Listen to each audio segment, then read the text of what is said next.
স্বাস্থ্যের জন্য কোনটি, রং চা নাকি দুধ চা? বিশ্বজুড়ে যেসব পানীয় জনপ্রিয় তার অন্যতম চা। ছোট বড় সবার কম বেশি পছন্দের পানীয় এটি। বিশ্বজুড়ে নানা রকম চা উৎপাদিত হয়। বিভিন্ন উপায়ে চা প্রক্রিয়াকরণ করা হয়, যার উপর নির্ভর করে এর গুণাগুণ। যেমন কালো চা, সবুজ চা, স্টোক চা, উলুং চা বা ওলং চা ও প্যারাগুয়ে চা। এছাড়া সাদা চা, হলুদ চা, পুয়ের চা সহ আরও বিভিন্ন ধরনের হার্বাল চা রয়েছে। চা অনেক আগে থেকেই স্বাস্থ্যের জন্য উপকারী হিসেবে বিবেচনা করা হয়ে থাকে।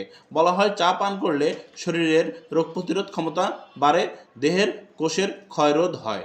চা যেমন হৃদরোগের ঝুঁকি কমিয়ে দেয়, তেমনি আবার ক্যান্সার প্রতিরোধেও এর ভূমিকা রয়েছে।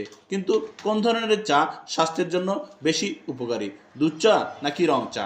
চিকিৎসকদের মতে যারা নিয়মিত চা খান তাদের জন্য অবশ্যই জানা প্রয়োজন যে দুধ চায়ের চেয়ে রং চা শরীরের জন্য বেশি উপকারী।